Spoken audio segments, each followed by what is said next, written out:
We are live. Welcome back. Gotta do the beer crack. There we go. I'll join you on that one. New season. Hell yeah. Mine's foaming up like crazy.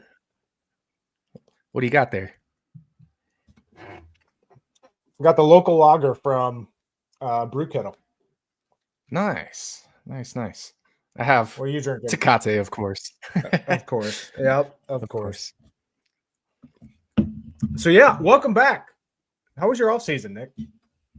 Fantastic. It was a lot of NFL. Great NFL season for me. But man, I'm ready for racing season. It was weird because, I definitely had a little bit of a bitter taste in my mouth from the end of that NASCAR season with just how everything went down. Joey Logano getting into the round of 8 through a disqualification, and then the team shenanigans, in the second last race of the year, and then Joey Logano winning the championship after being like, he wouldn't even have made the playoffs had he not gotten that ridiculous win at Gateway with like 5 late race green, white checkers and fuel mileage that nobody else could make. So it was a little bitter taste in my mouth, but I was definitely ready for IndyCar. But now, like past week or two, I've been watching Tubi, right? Tubi came out and they've been doing all these NASCAR reruns. I've been binging those and I'm so ready again. So very excited, ready to go. Yeah, off season was great. And then, the Clash came around, which I know we'll discuss here in a little bit. But now, this week came around, which, is the biggest week. It's one of the biggest weeks for guys like us because, we're getting ready for the season. We're getting ready to start grinding, this 36 plus race season. But then it becomes real. We get to Wednesday. We got qualifying tonight, the duels tomorrow, and then the Daytona 500 on Sunday.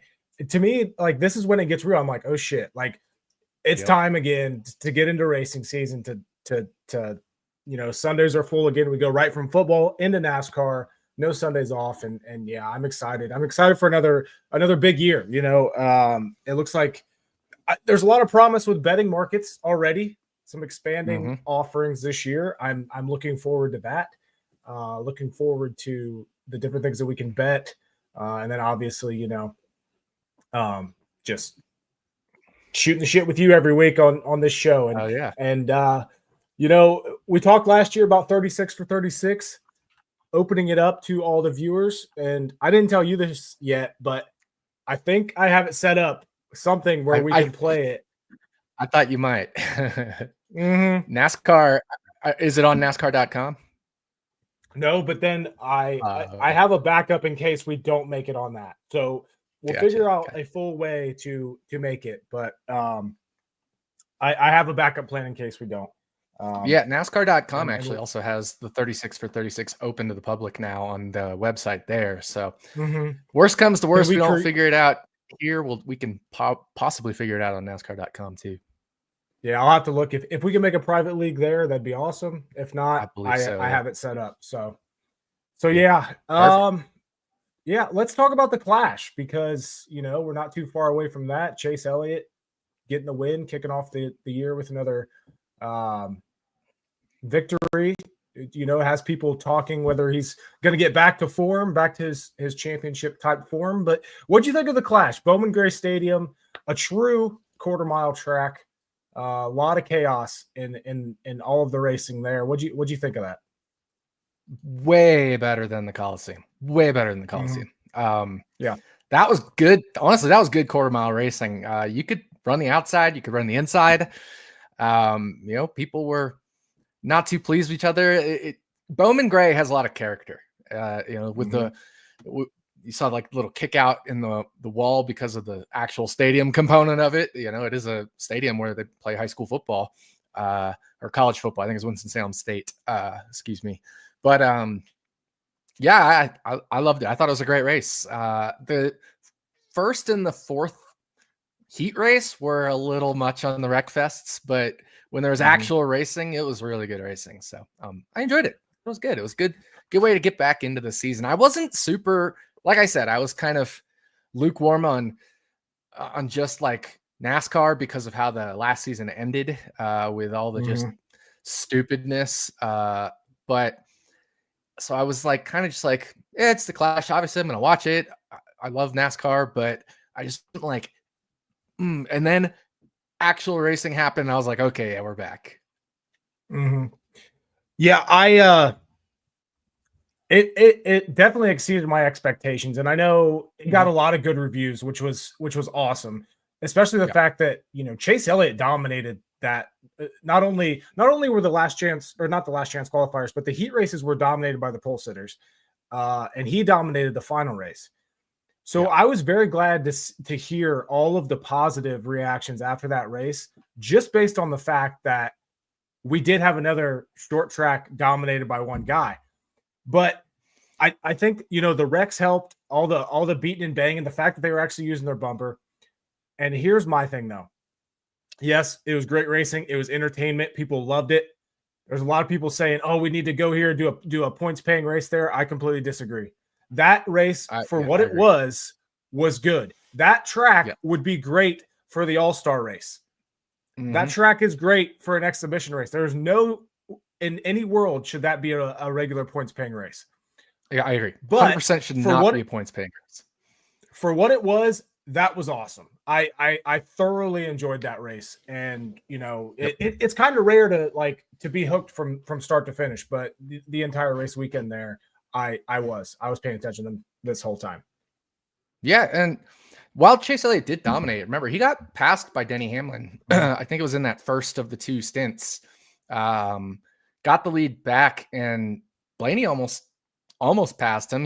Blaney was running better, but then kind of ran out of tire because he was charging through the field, and Elliott was able to hold off Blaney. So really good race. I mean, Blaney literally came from last to second, almost from worst to first, because he got provisional in because he had a wreck in his heat race, and then just decided, because he had the provisional, just take it easy in the last chance qualifier, ran a handful of laps to fine tune his car, and then brought it behind the wall, so to speak.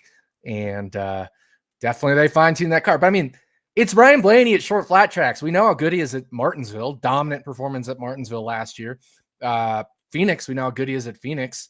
So I'm not surprised that Ryan Blaney drove through the whole field at a quarter-mile track and finished second. A really impressive performance by Blaney as well. So obviously another name we need to keep in mind at the shorter, flatter tracks. Not that we don't, but just like it was one of those things where I saw Blaney and I bet him live. I bet him like 16-1, and before the first stage even ended, he was moving, and I'm like, man, remember what he did at Martinsville, where he kind of had to come through the field and he passed everybody, and then he was just gone.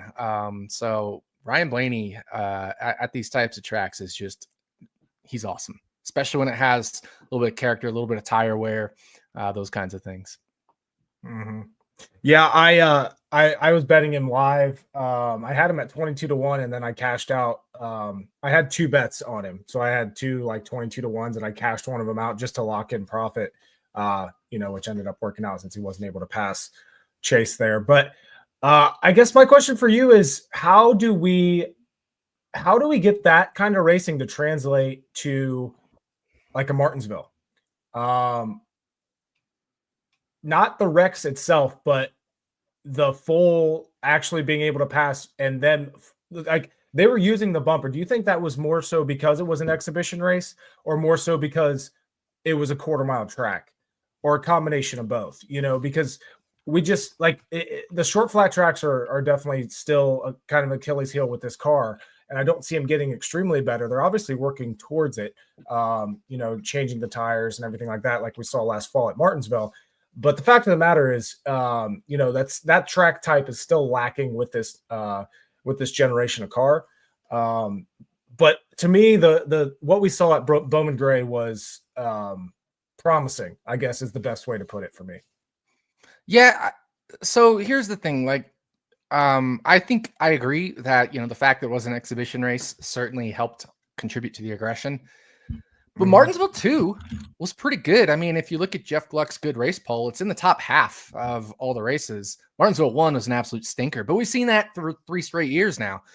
Martinsville 2 has been in the top half in 3 straight years, and Martinsville 1 has been at the bottom or near the bottom 3 straight years in the next gen era. So it's something about that second Martinsville race, whether it's the weather, the fact that it's a playoff race, those kinds of things. But, maybe Martinsville 1, it's just always too cold now. So it's probably a combination of factors. I don't think it's just, oh, wow, they were aggressive at Bowman Gray. Now just go be aggressive at Martinsville. There's always a lot of factors that could factor into it.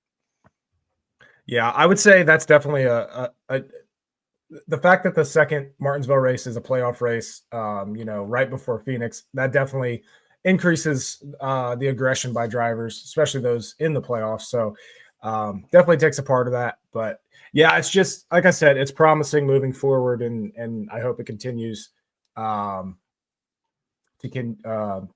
way, again, makes me hopeful for the season. Obviously, I think we're going to get great racing at super speedways and of course the 1.5 miles again this year. So just got to work on the road courses and the shorter tracks a little bit. But Daytona this weekend, like I said, qualifying tonight. Had one practice this afternoon. There are how many cars? There's 45 cars attempting to make this year's Daytona 500. Which is it's awesome to hear. One of those basically guaranteed Helio Castroneves. If he does not make it as an open car, he's guaranteed a spot based on a new NASCAR rule. So there could be 41 drivers in this race. But we're definitely getting 40. Like I said, qualifying tonight, our boy Todd Gilliland is the favorite to win qualifying and to put that car on the pole. We saw Michael McDowell was in his car last year at 34 Ford for Front Row Motorsports. Now it's Gilliland. Do you agree with that? Do you think Gilly should be the favorite? No, I don't. I love Gilly. He should be up there, but I don't think he should be the favorite. I think Joey Logano should be the favorite. I agree. I think Austin Cindric probably should be second, and then I'd probably go, some combination of Gilliland, Noah, Gregson, Gilliland, Gregson, Zane, and Blaney in that next spot there, just because that's what we saw. And Josh Berry. Don't forget about him in a Penske affiliated car as well. So I think those should be the favorites, but with practice before qualifying this year, that's going to shake things up. Teams will have a chance to feel out their car, trim it out, and that could change qualifying a little bit. So I don't even think it's a surefire thing that those front row Penske affiliated Wood Brothers cars are going to lock out the front row like they did in all 6 drafting races last year. I don't think it's a sure thing. Remember before that, it seemed like for years it was always a Hendrick or Hendrick affiliated car that was taking the pole and locked out the front row there. So I do still think Toyota will struggle. They know they don't have the speed in super speedway qualifying. It's just the body. It's the body of the car. Yeah. They do really well in the draft, and Ford, just their body really does well there. It's just a matter of, can the Chevys make some gains after having practice on the Fords to give them a little bit of a fight in qualifying. You mentioned Logano. He's always a good qualifier at super speedways. That 22 Ford was great in all of them last year.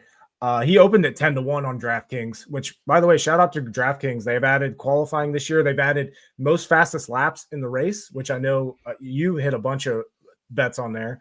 We'll talk about that in a little bit. But I had a free bet, so I did hit Logano at 10-1. I couldn't pass him up at 10-1. Didn't put any of my money on it, but I had a free bet, threw it on there. So I'm rooting for Logano tonight. I'm hoping he gets there. Obviously, I'm rooting for Gill in second just because I'm a Gilly fan. But as far as my wallet is concerned, I am rooting for Logano. I'm a Front Row Motorsports fan. Like, how I love Zane Smith, right? And I got that Zane merch in the first Vegas race, and he crashed in lap 4 when you said he was going to crash in lap 4 somehow. Yeah. And obviously I'm a Gilly fan. He's my favorite Cup driver.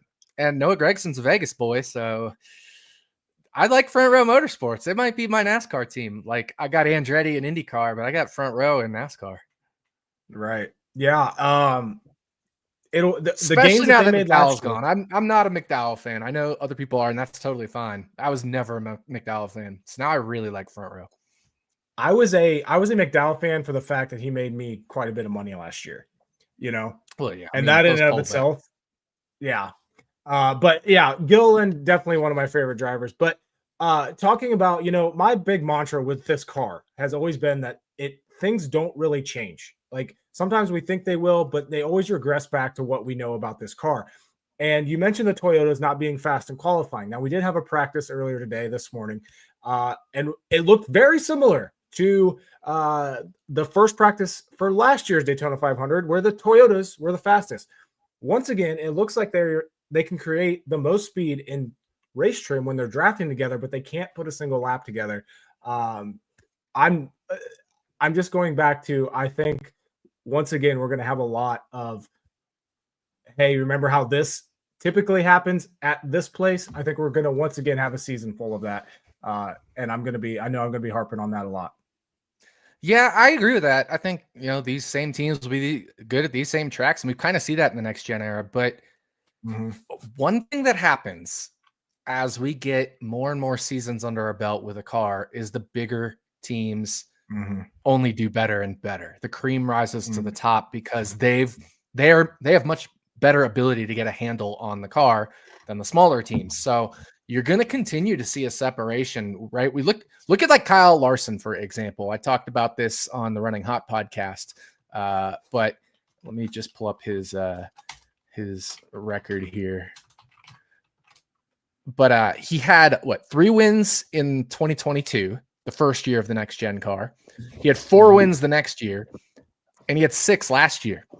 I wouldn't be surprised to see an 8, 9, 10 win season from Kyle Larson again. Because remember, the last year of the Gen 6 car, 2021, he had a 10-win season in his first year with Hendrick Motorsports because the big teams got a handle on that car after 8 or so years of that car. So I think we're going to see a point here where, it's going to be a lot of Kyle Larson wins, a lot of William Byron wins, a lot of Christopher Bell wins, a lot of, those top dogs and those top teams, Tyler Reddick, even Bubba Wallace, right? As if JGR and the JGR affiliates get a handle on it, Ty Gibbs, Bubba Wallace. I really think these big teams are going to have a year.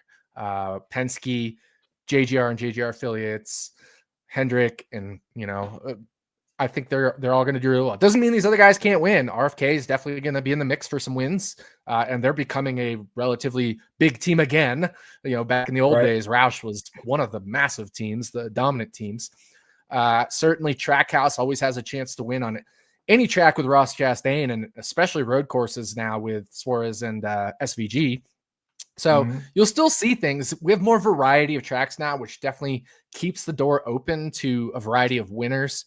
But I do still think you're going to see these big teams, pushing even more wins out here. Chase Briscoe now coming in for Martin Truex Jr. I think that's an extra win right there for a Toyota and for JGR as well. At least an extra win or two, because Truex had none last year.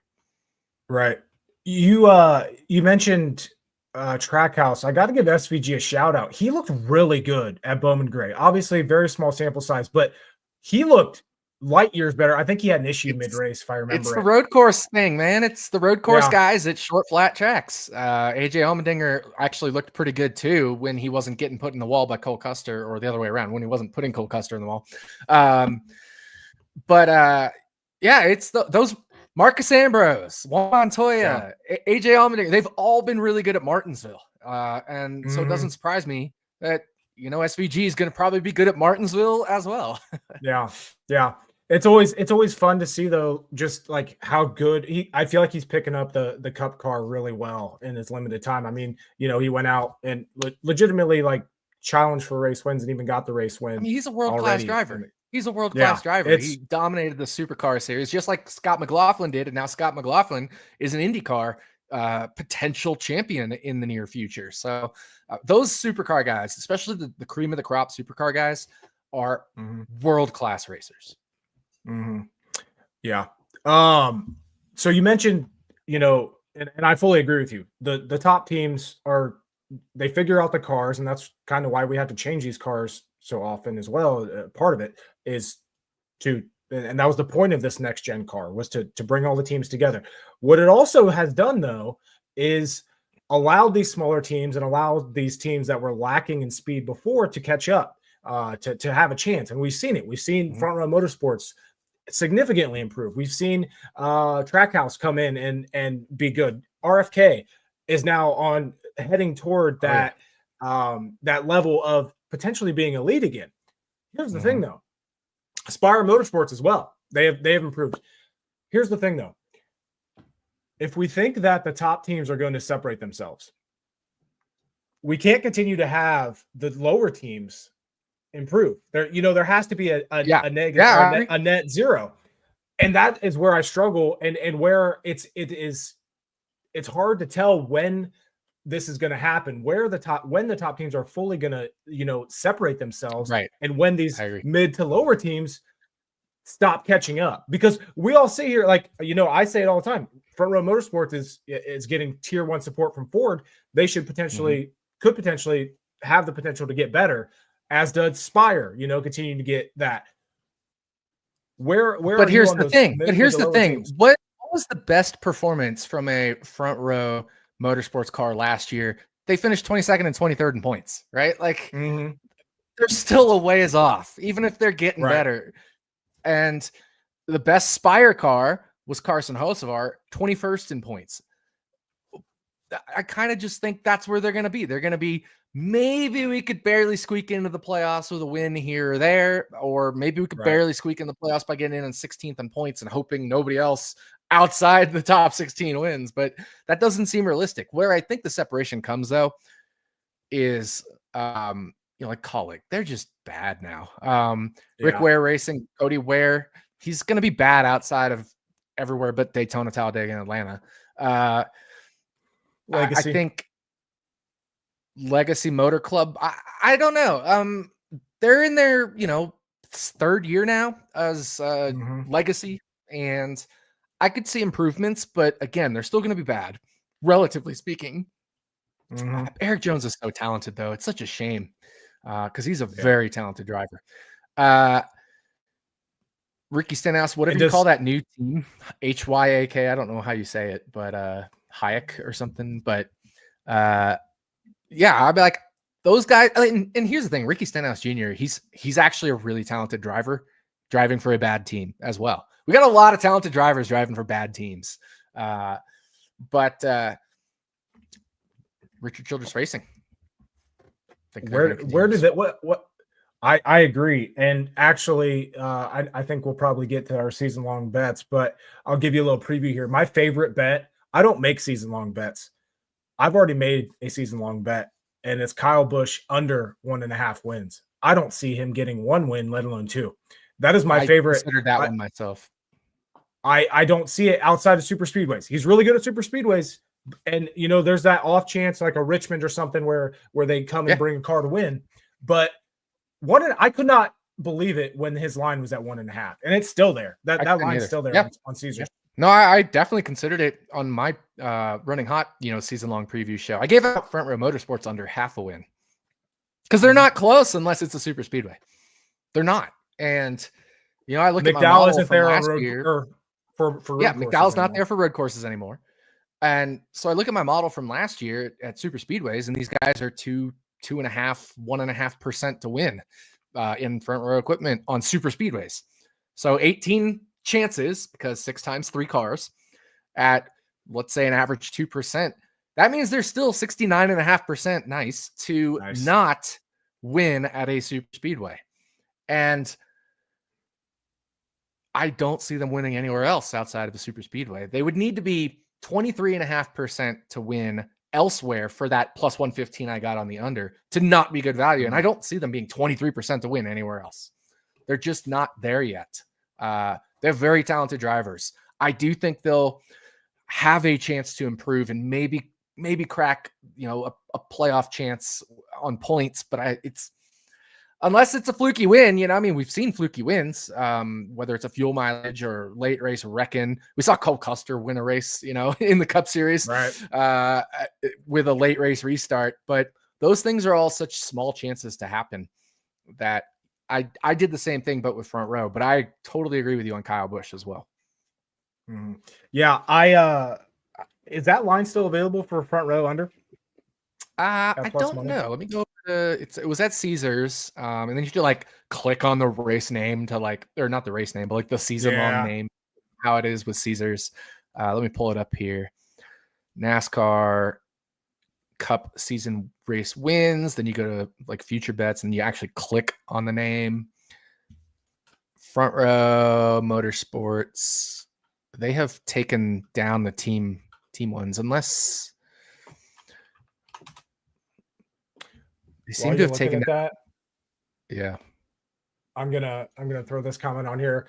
Agree with the Penske guys running for the pole. 2 questions. Why is Gilliland the favorite? Gilliland is the favorite because Front Row Motorsports, and particularly the 34 car that Gilliland is in this year, were light years ahead of everybody else in qualifying on super speedways last year. I think McDowell, who was in the 34 last year, won the pole at Talladega by 2/10.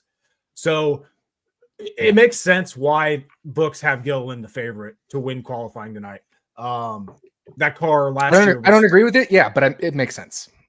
Yeah, it makes sense. But yeah, it's also the unknown of will this continue. But if this was last season and this was, you know, Daytona in November, that 34 car would be the favorite. Thoughts on Kyle Busch potentially running for a pole? RCR actually didn't qualify awful at super speedways last year. I think he's sitting, last time I checked, I think he was at 18-1. I'm not there on 18-1, but it wouldn't surprise me to see him have a top 5 starting spot for the duels. I don't know if he goes for the pole though. Yeah. To me, you remember back to the years when Hendrick was the team for qualifying at Daytona 500. They went however many years sweeping the front row and at least winning the pole. If a Chevy's going to win it, I think it's going to be Hendrick Motorsports again. I think they get back to that level. I don't think it's going to be an RCR car.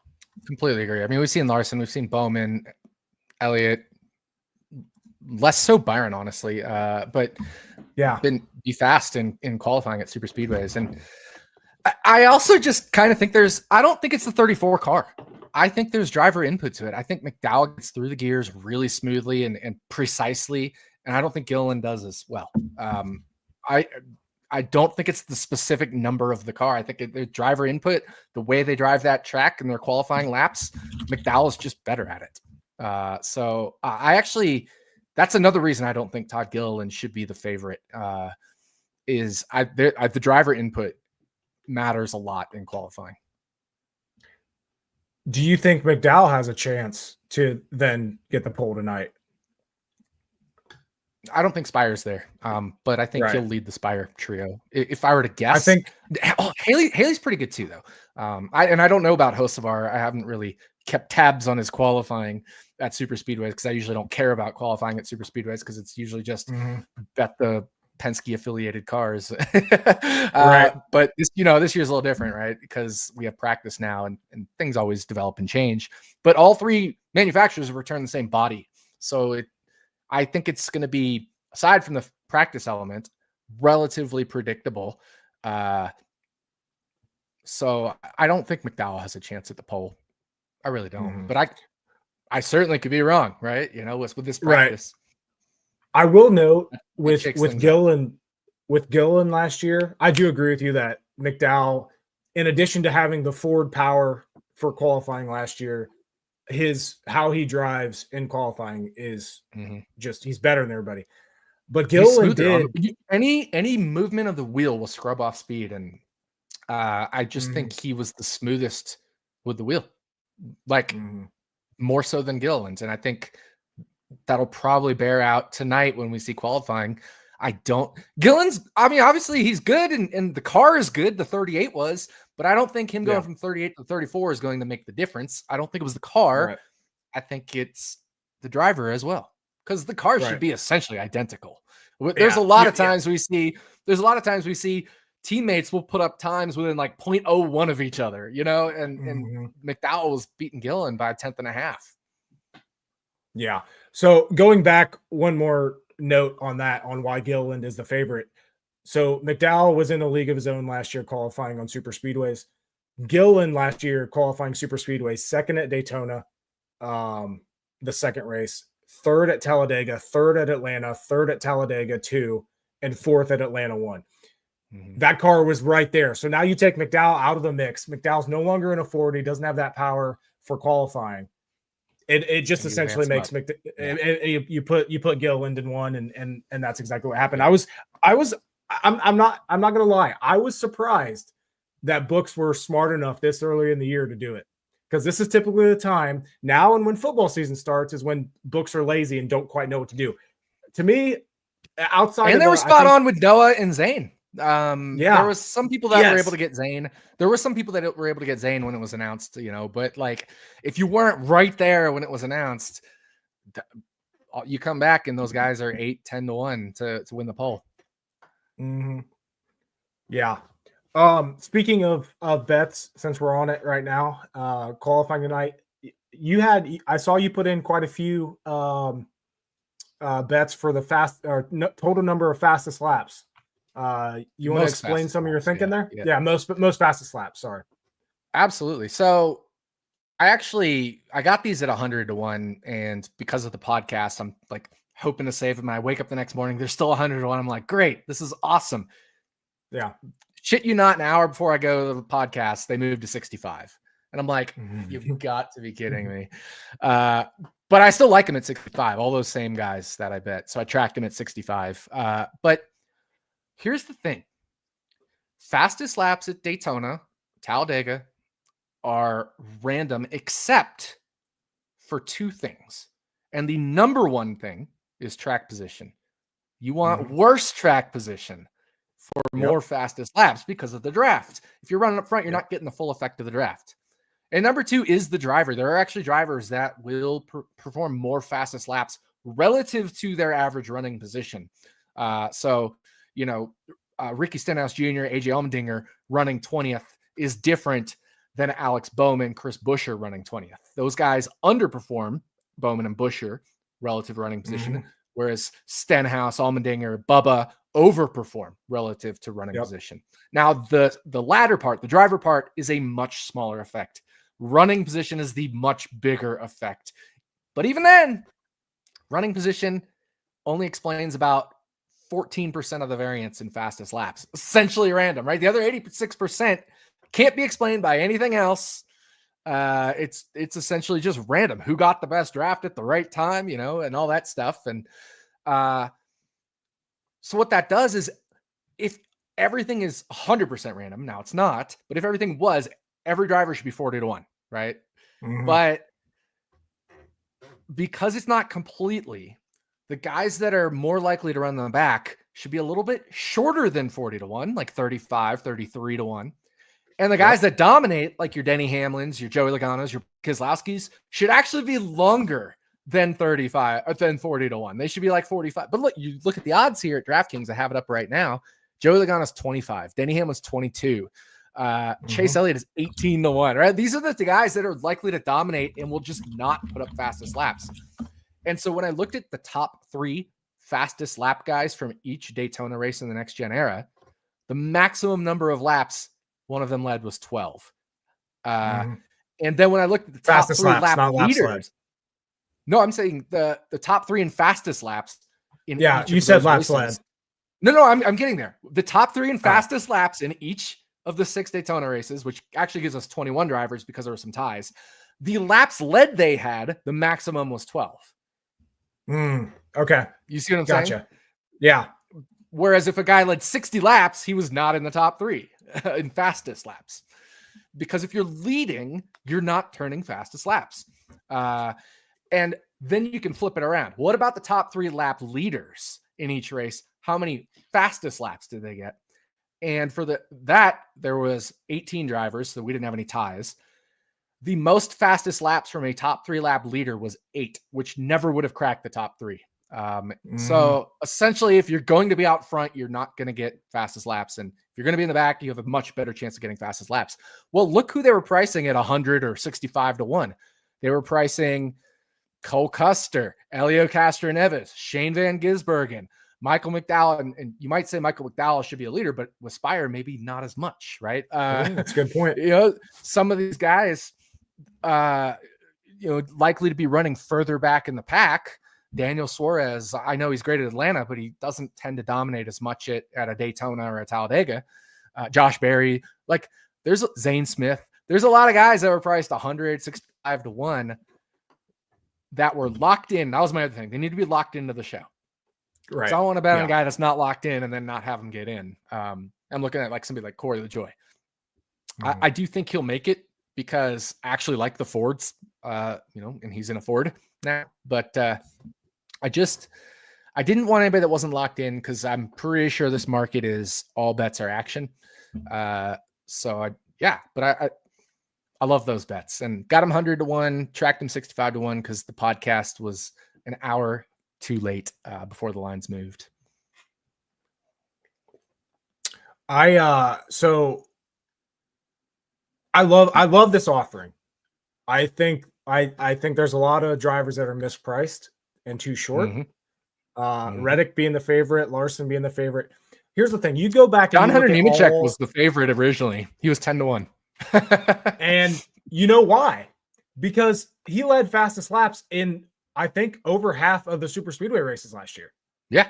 And Allmendinger was up there too. And that's because those guys ran in the back and put up fastest laps. Exactly. But it could just as easily be Elio Castroneves, excuse me. Yeah. So I'm curious, and maybe it says it on here. I'm not seeing anything. It's very, very likely. I'd say there's a decently good chance that there's going to be a tie. Because typically the fastest. So what happens?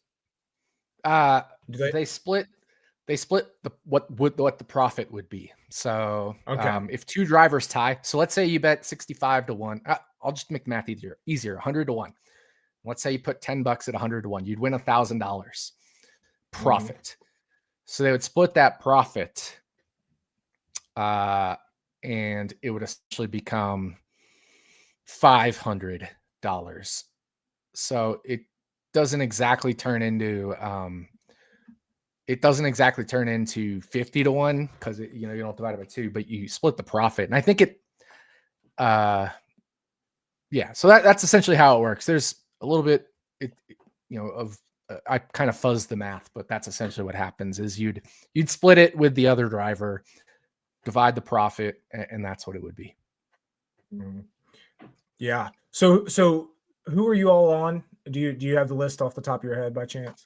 I had 8 drivers. Yeah. Let me pull up my running hot outline. I had 8 drivers listed at 65 to 1. Custer, Suarez, Zane Smith, Michael McDowell, Josh Berry, Austin Dillon, Shane Van Gisbergen, and Elio Castroneves. And none of those guys are dominant drivers. 2 other drivers were 65 to 1, Bowman and Buescher, and I did not bet them because they're more likely to lead. Yep. Or be near the front. And although I still think they're probably fine bets, right?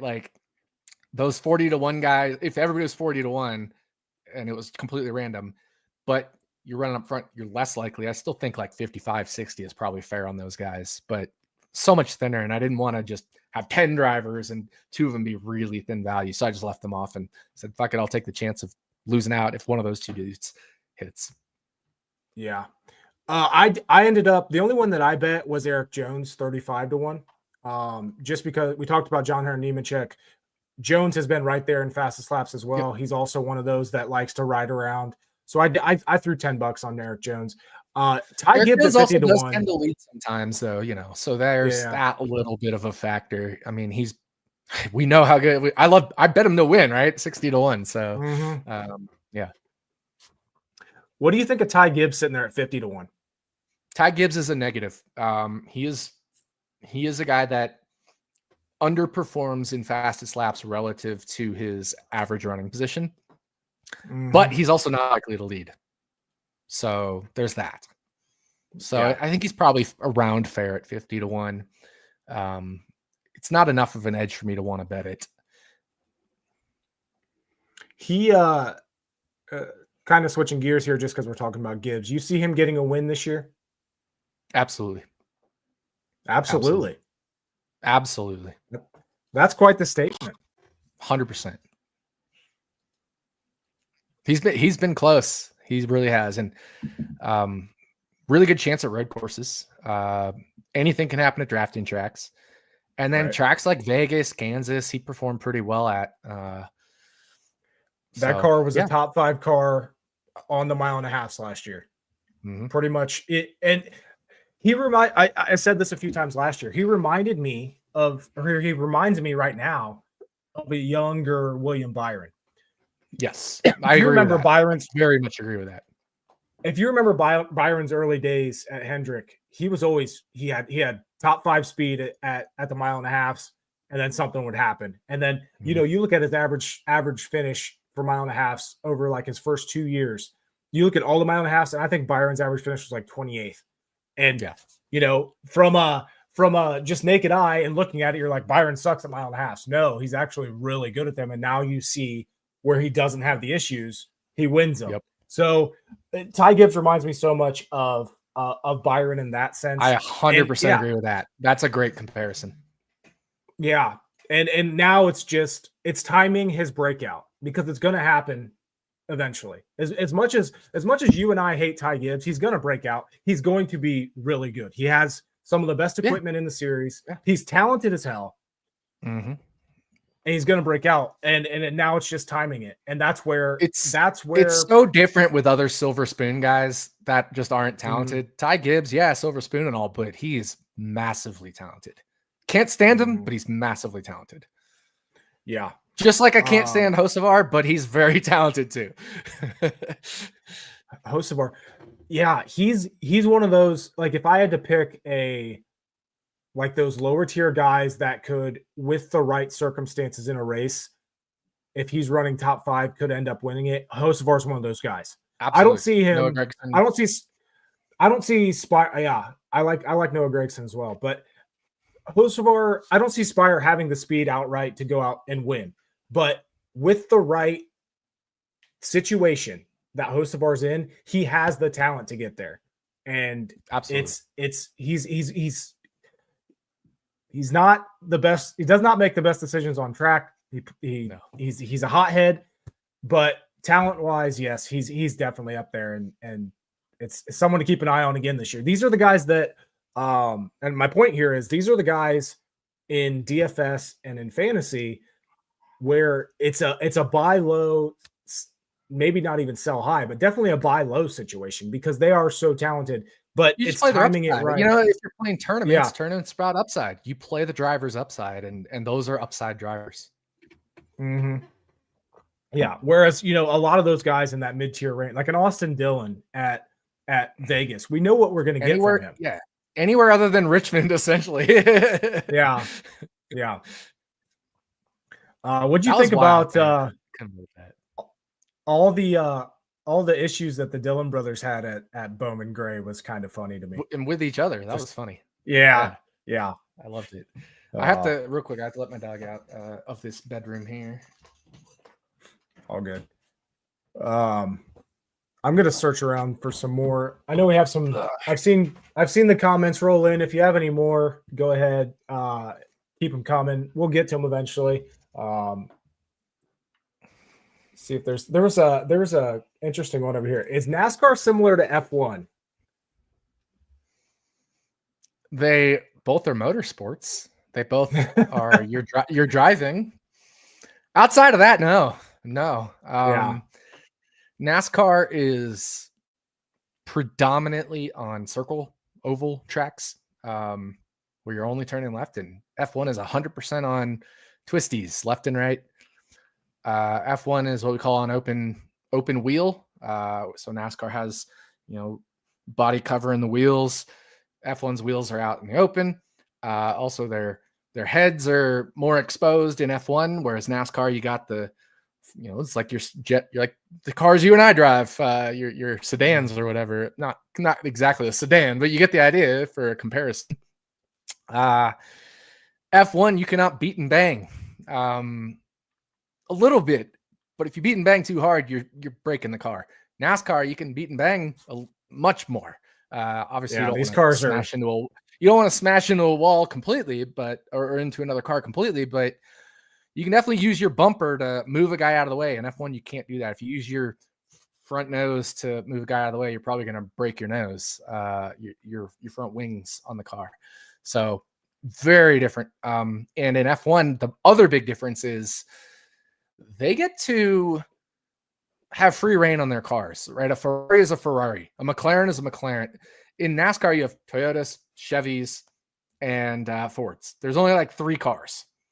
And they're all wind tunneled to be exactly the same aerodynamically anyway, by NASCAR, by rules. But in F1, yeah, they have certain parameters they have to build within, but as long as they stay within those parameters, they can build their car essentially any way they want. And so you just get these super teams like your Red Bulls, your Ferraris, et cetera, that have infinite money essentially to aerodynamically wind tunnel test everything to perfection. And you just have these monstrously good teams versus these terrible teams. You get that in NASCAR, but it's not to that degree.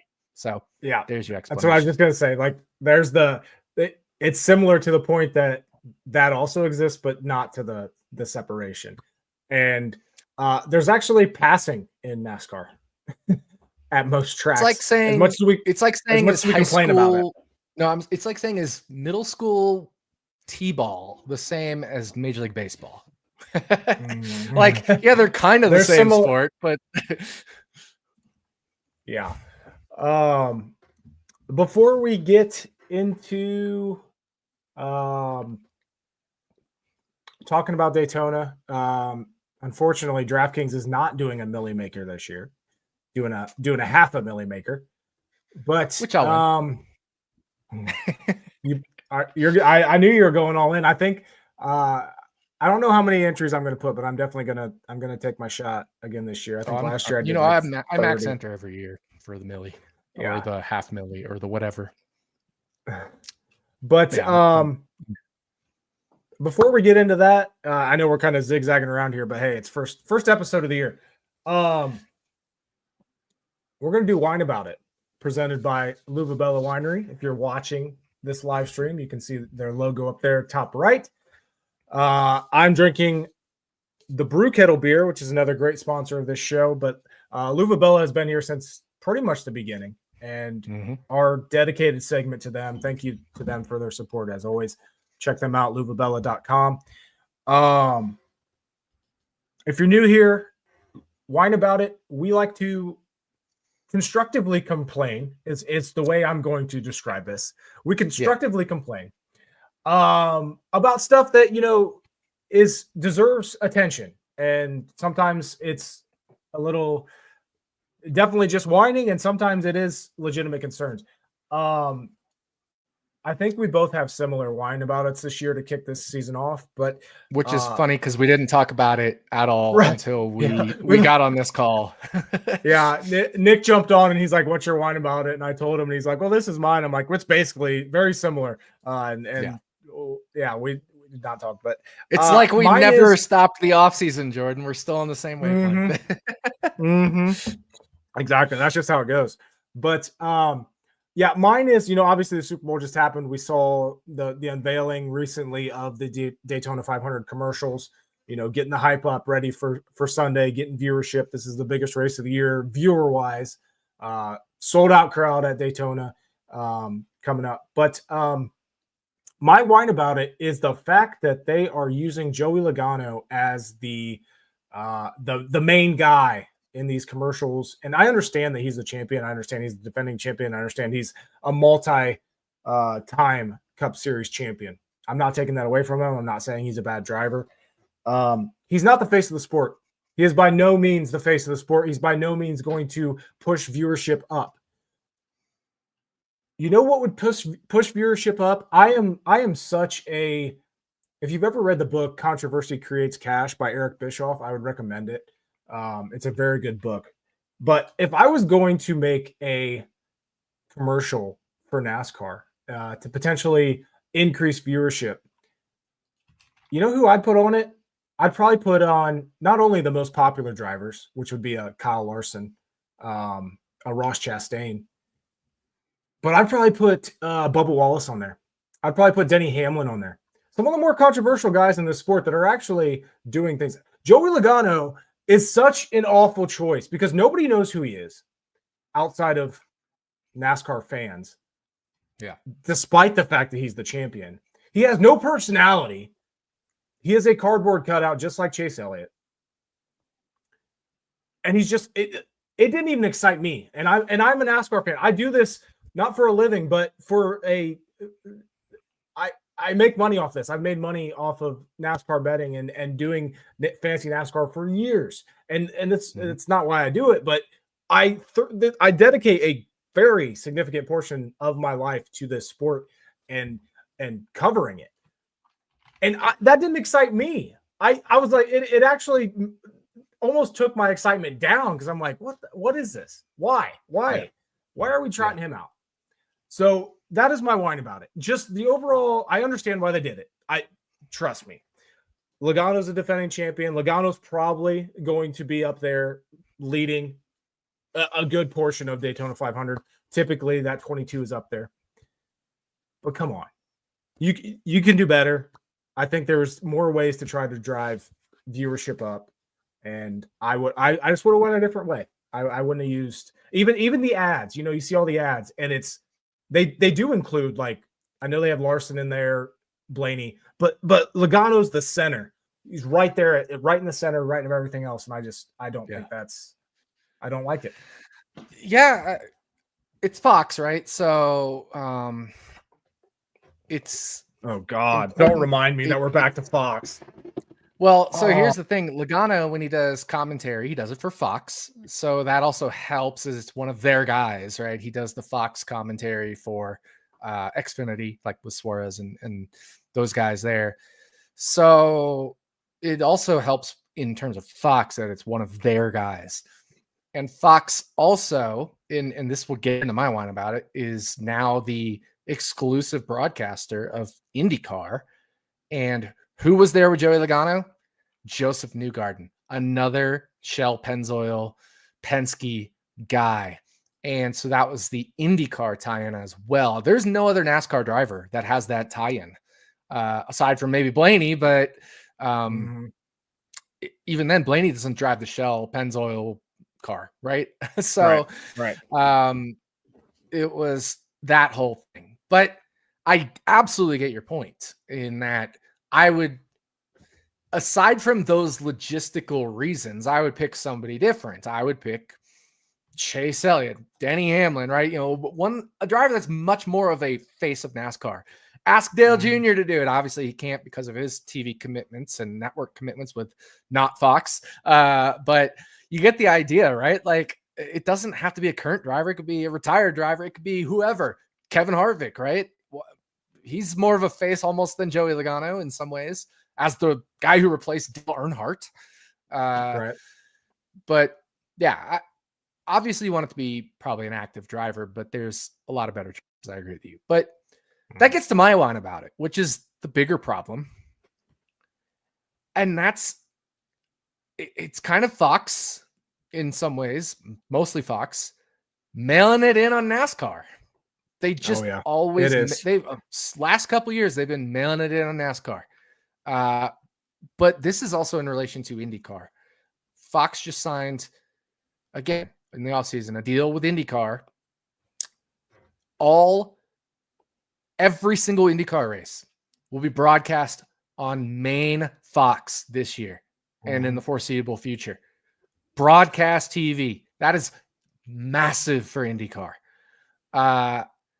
Whereas Fox still schleps things off to FS1 sometimes for NASCAR. And this is just a monstrous deal for IndyCar.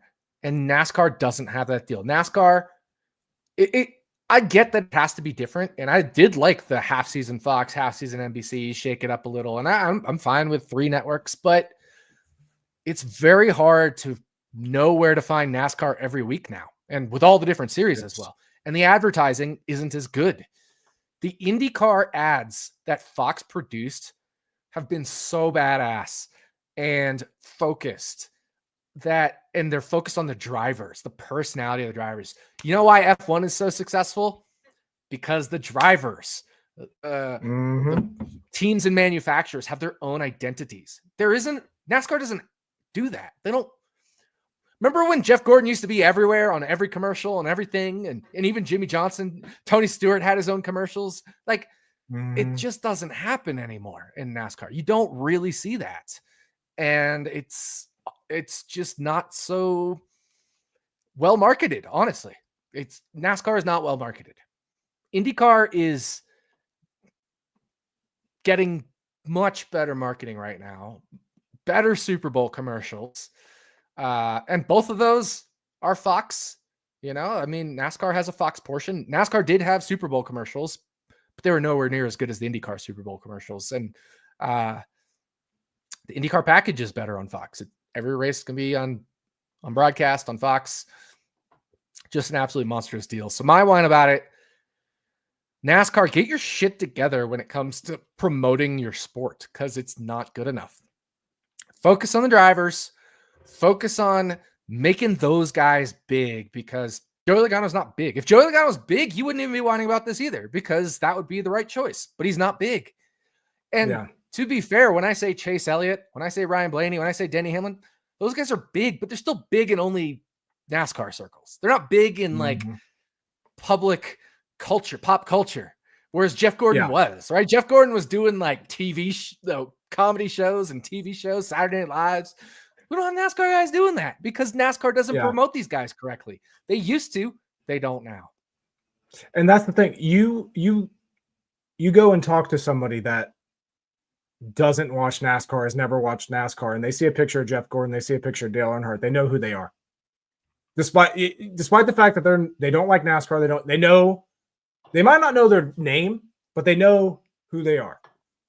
Yeah. You could throw any driver out there now, and people, especially the defending champion, people aren't going to know him.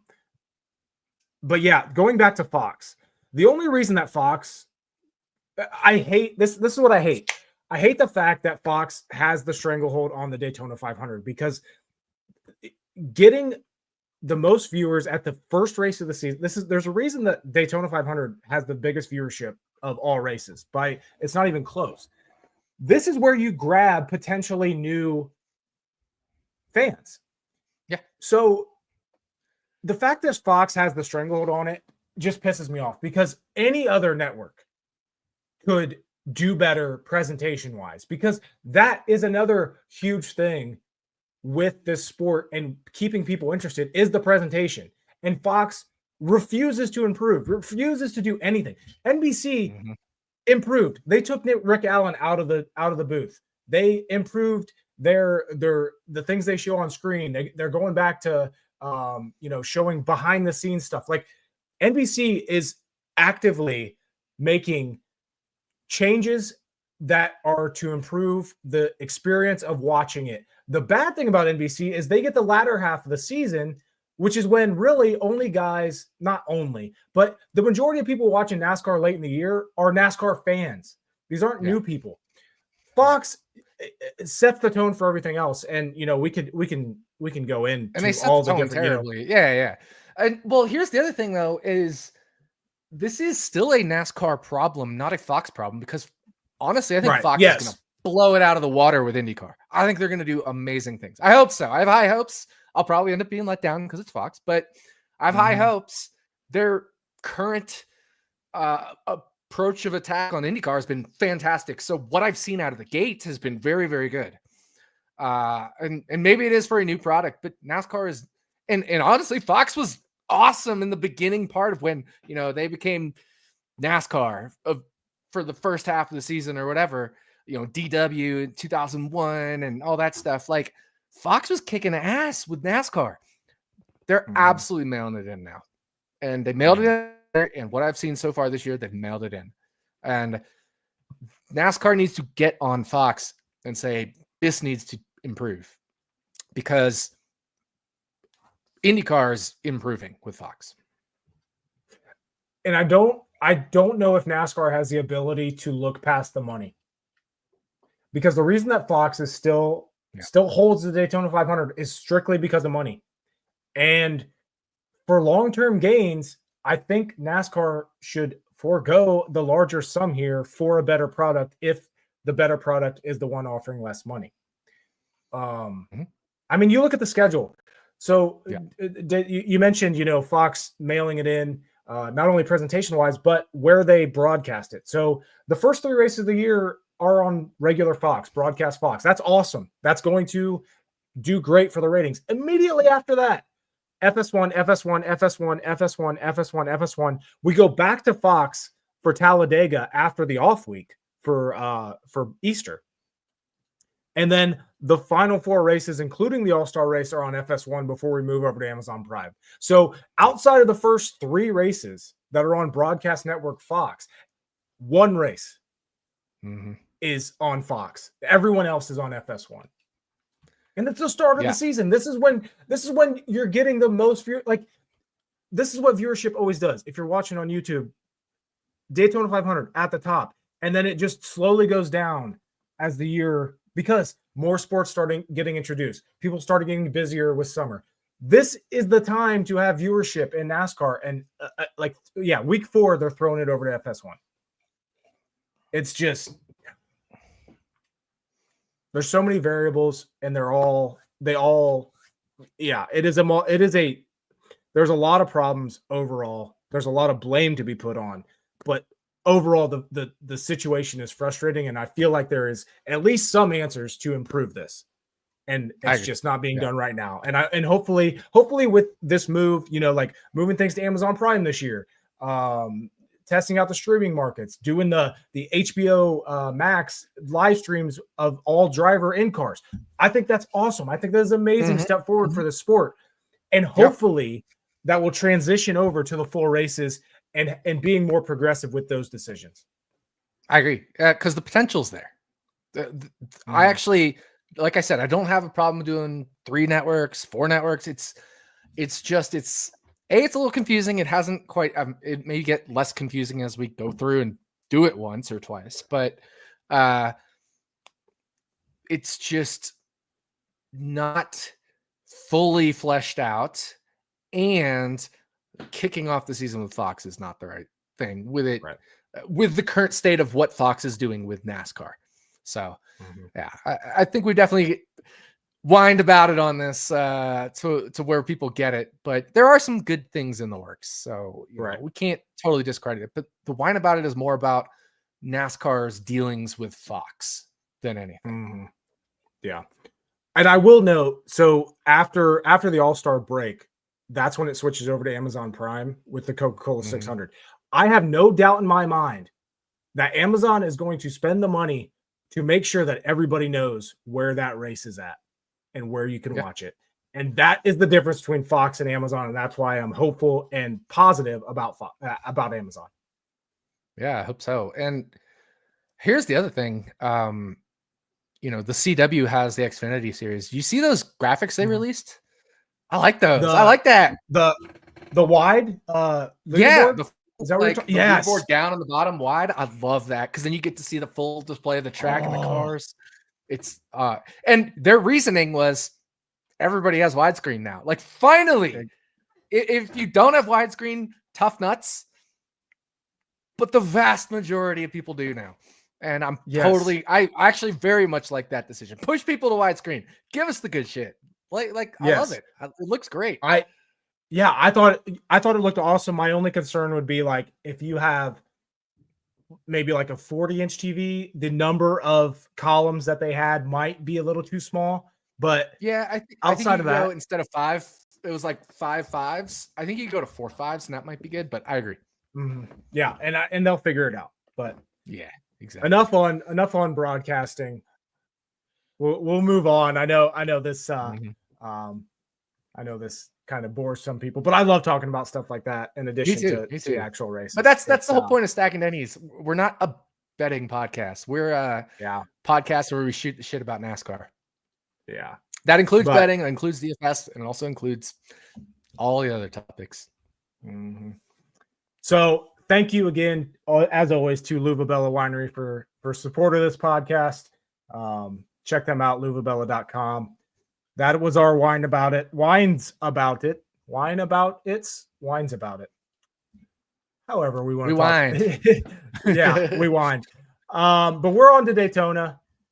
I will note, DraftKings, I feel like, looking at the favorites this weekend for the season opening Daytona 500, a lot of familiar faces. DraftKings has a bit of a surprise. So they had Larson as the favorite a couple days ago. It's now down to Hamlin as the favorite. This is a great week to remind people, always shop your lines if you're going to bet. Yeah. You can get Larson, I think, at 16-1 somewhere else. Larson's at 10-1 on DraftKings. You can get Hamlin at 14-1. He's at 9-1 on DraftKings. Like, always just look around. But a lot of very familiar faces at the top of the betting boards.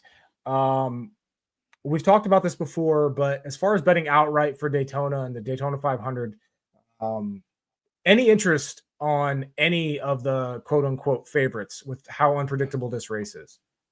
No, I've done the math. I know that was a startling no. No. I've done the math. I've run the numbers. If you look at the absolute best damn super speedway drivers in the fucking world, they don't win more than about 1 in 16 in chaos races. Maybe at Talladega, which is a little calmer, those kinds of things. But in chaos races, which is Daytona and Daytona playoff cutoff race, Daytona 500 and Daytona playoff cutoff race or near cutoff race, they don't win enough. And even if you throw in Talladega and start doing things like that, you still, with a blended average of all of those, you're still only getting around like 14 as the best, 13 as the best. And that's if you include Talladega. But like Daytona 500 is not Talladega. The Daytona 500, you're going to block your damn grandma to hell and try to win that race. And it doesn't happen. If you look at like Denny Hamlin, Chase Elliott, Kyle Busch, Joey Logano, Brad Keselowski, and William Byron, let's take those 6 drivers. I think those are probably the 6 consensus best super speedway drivers right now. They don't win 1 in 16 of these. They just don't. And look at the last 4 winners of the Daytona 500. We had William Byron last year. That up.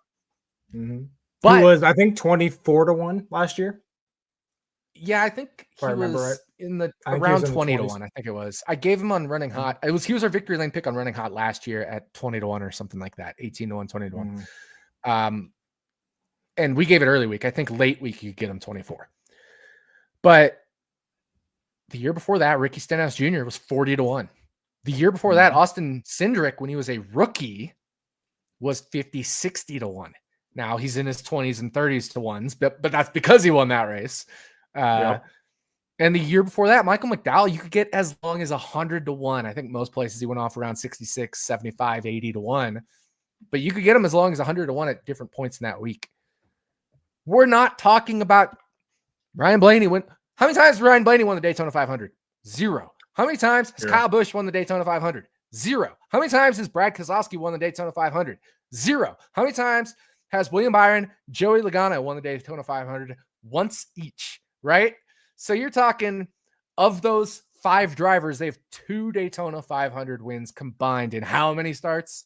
And then, yeah, you can add in Denny Hamlin, but then add in all the Daytona cutoff, playoff, chaos races. Those are maybe a little more chaotic, so it's probably not fair to weigh those as much, but they still count. None of those guys are winning those. We're seeing, Tyler Reddick winning one of those, Austin Dillon winning one of those. I forget who won it last year. Oh, Harrison Burton, right? Like, we're seeing like just these most ridiculous ass drivers winning these races. And that's what you get at Daytona. Both Daytonas. That's what you get, because this is the big one. This is absolutely the big one. And now you have Martin Truex Jr., who doesn't give a shit about points now. Right. His only care in the whole world is winning the Daytona 500. What's he going to do? Sit around and fuck around in stage 1 and 2. Do nothing.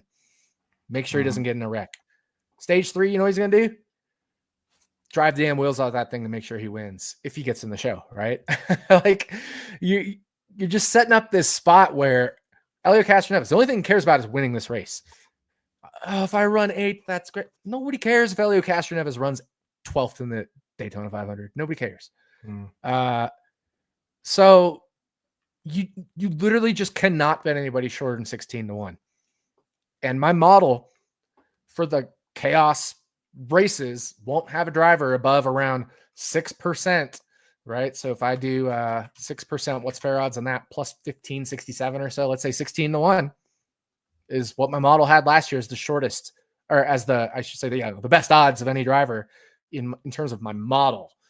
It was about 16-1 for both Daytona races last year. It's backed up by the numbers. Mm-hmm. There are 2, 3, 4, 5, 6, 7, 8 drivers at 16-1 or shorter, including That's last crazy. year's winner, William Byron. Look who I just have DraftKings up on my computer right now. Look who's at 18-1. Shorter odds than Bubba Wallace, shorter odds than Christopher Bell, shorter odds than Austin Cindric, who's at 25-1. Gilligan, Todd Gilliland. I got him 75-1 in the offseason. I love seeing that. Oh yeah, I remember you grabbed that. That is, yeah. But 2 things. What do you think about Cindric at 25? Because that one's catching my eye that I'm thinking about it. 28. Also, I saw that. I love that bet. I haven't made it yet myself, simply because I'm just kind of right now. All I've done is take the super long shots, and then I'll work my card up to where I evaluate the mid tier. So like the 40, 50, 30 range, and then I'll evaluate the 20 range. The only reason I have a William Byron is because I had running hot and I wanted to have a, kind of a better pick for running hot. And so I took William Byron at 22-1. I think the best you can get him now is 20-1. So he's our victory lane pick on running hot 2 years in a row for the Daytona 500. But yeah, I actually, and I looked at this about a week and a half ago. I have a lot of drivers that I'm showing value on in the mid 20s, like mid upper 20s and 30s, 40s, 50s, like in that range. Because what happens if all these drivers are 10, 12, 13-1? They're not priced correctly. It opens value down the board based off my model, right? And so I'm just evaluating which of those drivers I want to take. Because I don't want to take all of them. I could. I mean, as long as one hits, I'd make a profit. But I'm really evaluating who. And I do really believe I'm going to be taking Austin Cindric 28-1. Bubba Wallace 28-1 right now at FanDuel. I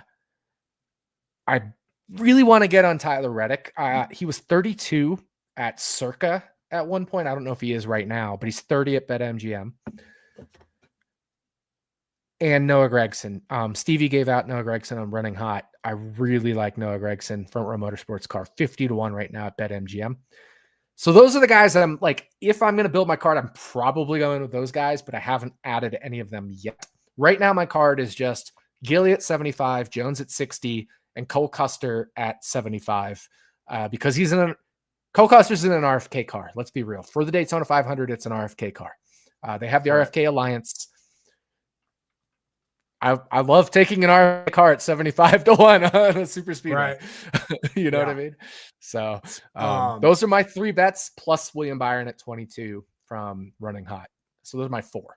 But I'm considering like 4 other drivers in that mid range, and 100% Austin Cindric is one of those. I could also see myself maybe getting on like Austin Dillon, somebody like that.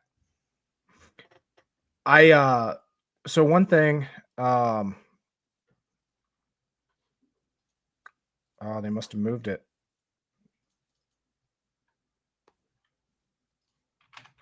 Austin Cindric, 28-1 at FanDuel. One thing that I like, I don't really like, I'm not a big early week betting guy, even in general, even as we get further on into the season, not to mention, how unpredictable Daytona is. I don't like betting early week. I like post-qualifying, post-practice. I like seeing that stuff. If there's an egregious line out there, yes, I'll jump on it.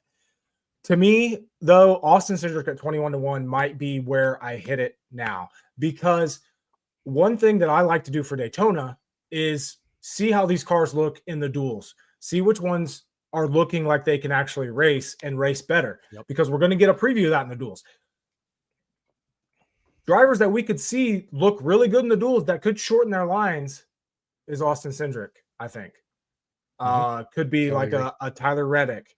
So that's where, if they're sitting, like Cindric sitting at 20 be a Noah Gragson if he qualifies up front, right? Yeah, exactly. Something like that. So I think I'm on board with hitting Cindric now at 28-1, because he has been, you look at the numbers, and obviously these races are super unpredictable, but as far as racing in these races, average running position, all that, Austin Cindric is always at the top, and not at the top or near the top, not always at the top. But he's right there. He's Joey Logano's teammate. He's Ryan Blaney's teammate. They're some of the best at this track type. Penske has some of the best speed at this track type. So 28-1, I think, is really good number on Cindric. And I did notice DraftKings. I haven't looked. We talked about qualifying a little bit earlier. They have Cindric at 10-1. DraftKings does now. Yeah. They have Logano as the co-favorite with Gilliland, which I agree with. They moved Larson to 8. I think I can get there at Cindric, and I'm Blaney. I grabbed earlier this week at 25. I think I might go just all Penske and hope for the best. Blaney at 25 for what? The pole? Pole. Yeah, I gave Blaney out on running hot at 20, but similar thing, you know, he was 25 and minutes before running hot, an hour before running hot, he moves from 25 to 20. Yeah. And that's actually so my secondary line about it. We moved running hot to Wednesdays this year because Thursdays was like the point, and we changed the format a little bit. And I think one of the bigger reasons for my worst year ever, I love betting openers for NASCAR. So like right when lines drop, right when lines drop, they're the easiest to beat. And then like you betting them after practice and qualifying and all that stuff. The midweek is the worst time to bet.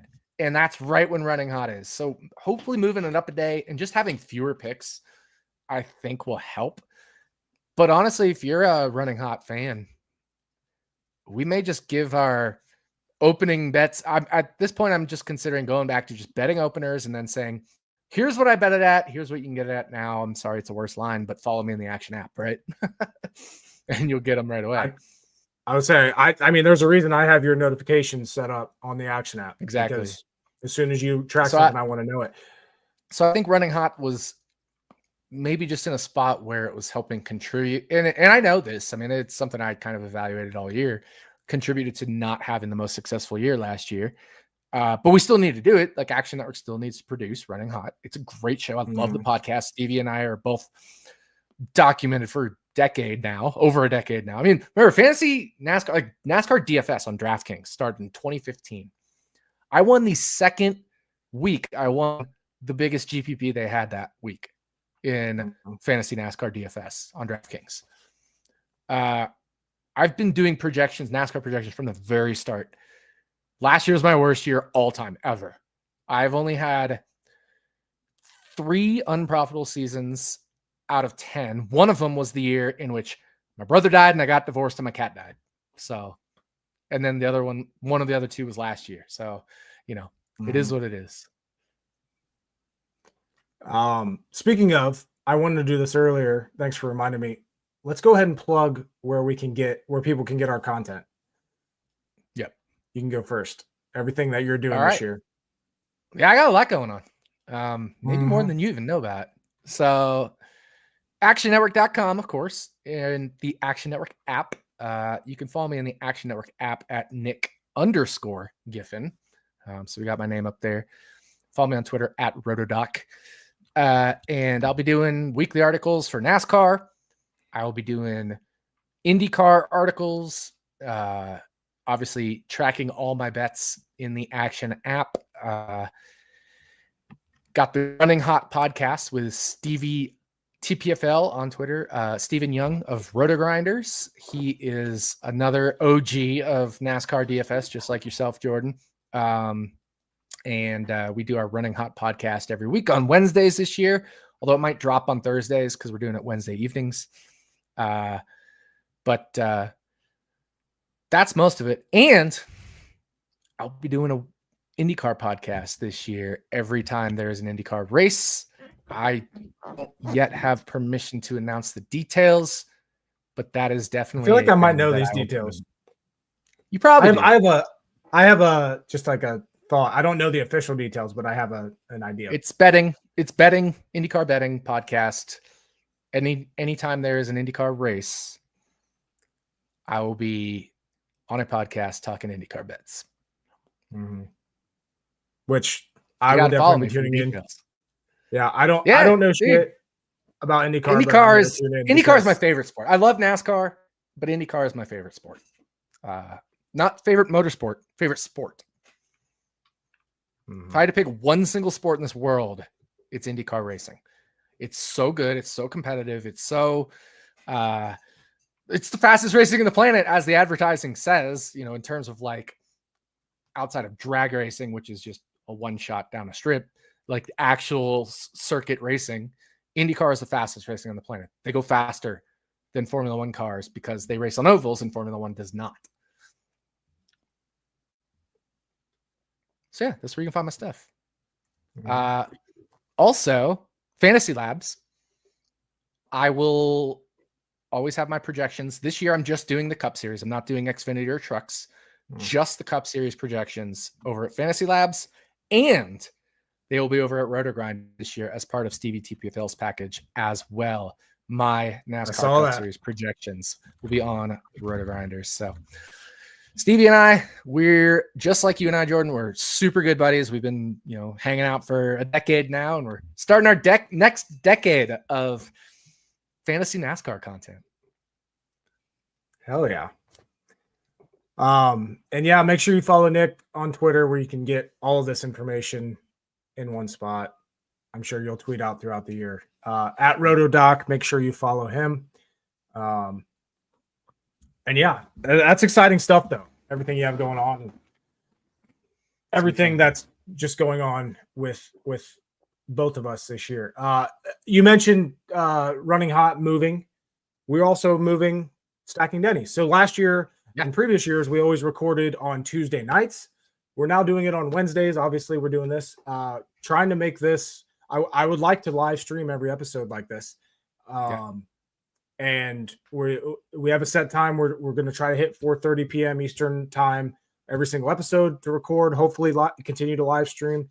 But yeah, again, I wanted to do it because it made more sense with my schedule, and also how betting lines have been dropping gives us time to actually give out more information. Whereas, like last year, there were several times where lines were dropping as we were recording, so we were watching them and then giving them out, which worked out very well. But at the same time, it's, this will be a little bit better. It's a give and take. It's a give and take because now there'll be a day stale, right? In terms of like, they'll have had time to get bet into, and maybe they won't be as good.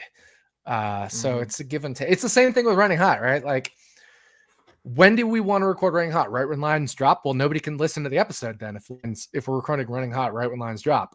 But we can't record on the weekend because we're trying to create all our content on the weekend. So we have to do these podcasts in the middle of the week when it's like the worst possible time.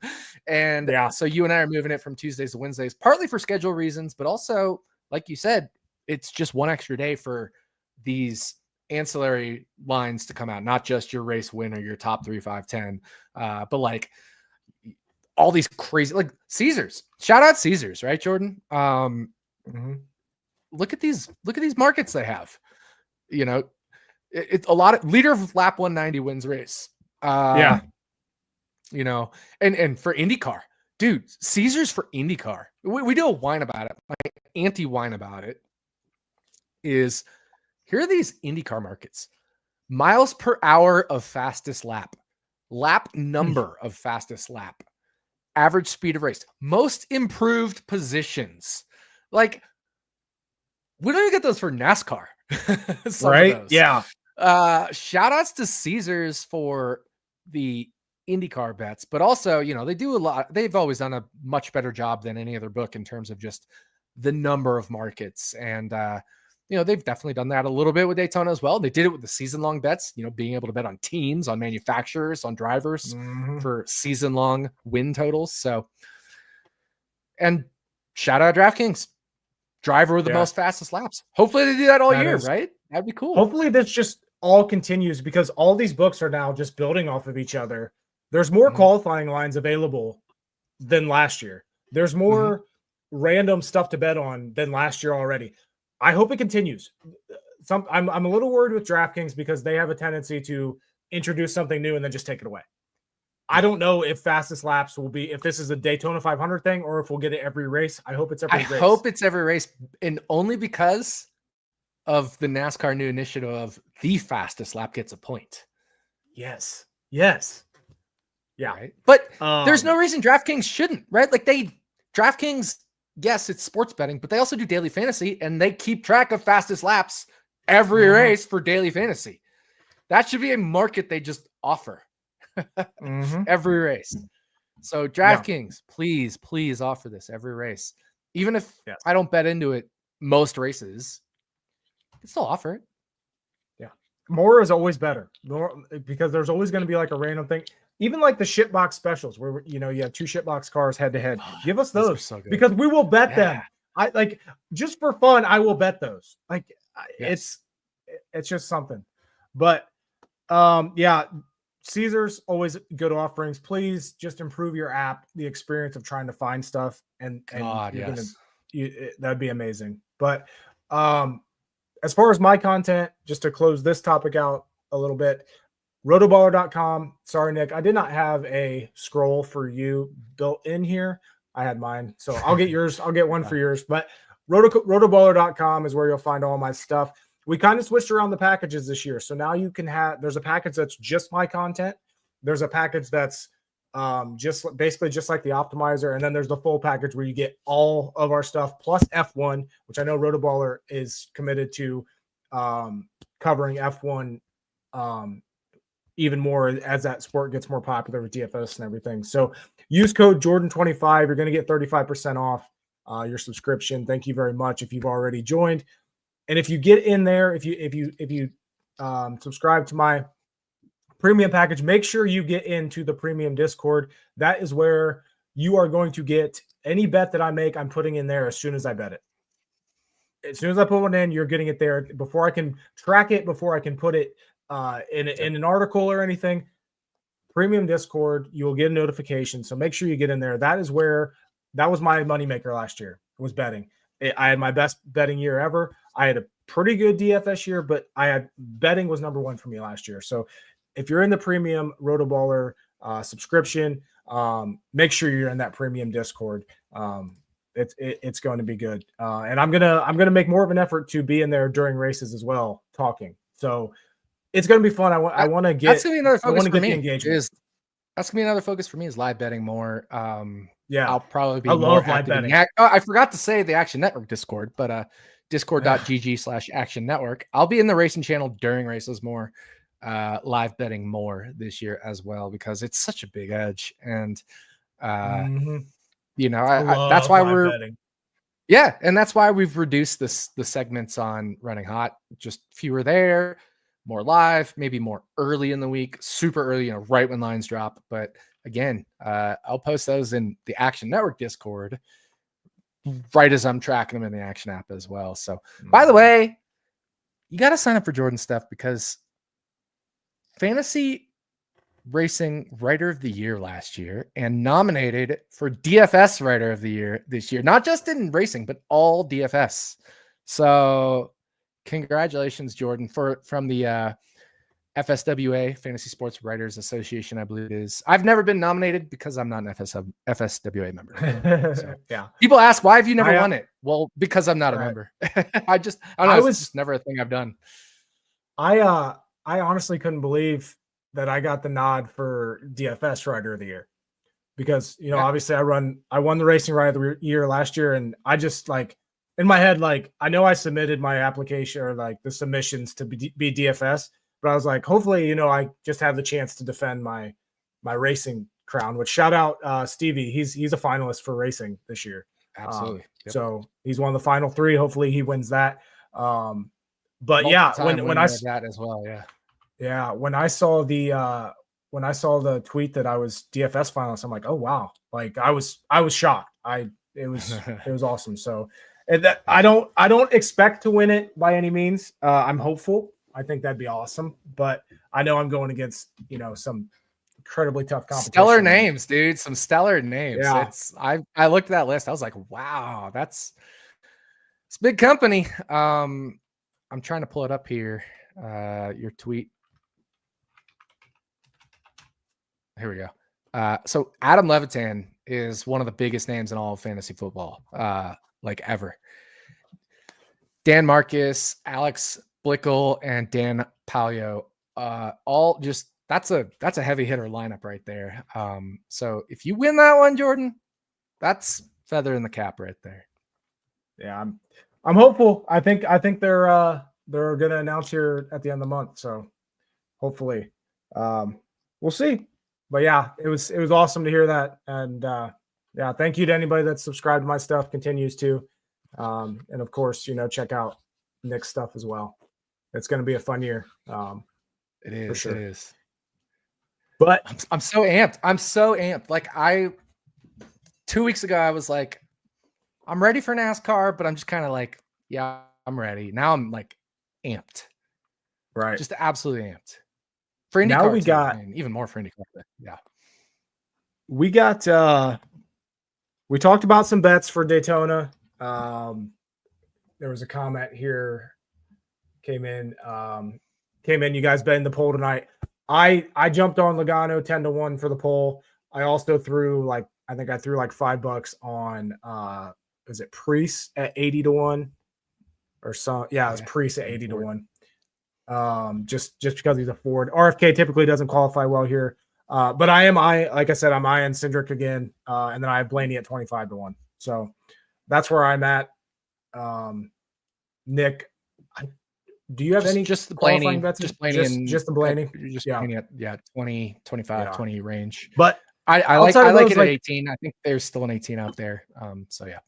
But that's it. It's my only poll bet. I hate betting the poll unless it's a super speedway. I pretty much never do poll bets.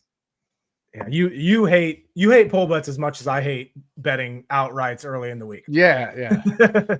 And that's our different betting philosophies, and for sure. Right, wrong, or indifferent. It's just there's certain things we like, certain things we don't. But yeah, we got some bets. We talked about bets. Let's talk DFS because one of the biggest contests of the season is this $500,000 maker coming up on Sunday. $25 per entry. Let me pull this up. $500,000 to first. Of course, I have to log in. Why do I have to log in to view the contest? Dude, it's so annoying. It happens all the time. I got kicked out too and have to log back in. And then we got 2-factor authentication. Yep. I'm surprised I haven't whined. I'm going to whine about that because now all betting I understand why 2-factor authentication is a thing, but I hate it. And I understand why betting apps have introduced 2-factor authentication. I mean, you're dealing with money here and stuff. I hate 2-factor authentication so much. I have hated it. I've hated it since it was introduced. It just irritates me. But okay, I got this pulled up. So we got the $1.5 million America's Race contest on DraftKings, $25 per entry. That comes out if you max enter 150 times 25. I'm too tired to do math. $3,750. You have to finish top 12 with one of yours to profit off of one entry if you max enter. But if you are going with 150 lineups in this race, you're basically going for first, second, or third. Obviously you are if you're entering this, but $500,000 to first, $120,000 guaranteed to second, $60,000 to third. And we have one of the best guys in DFS history especially when it comes to super speedways here.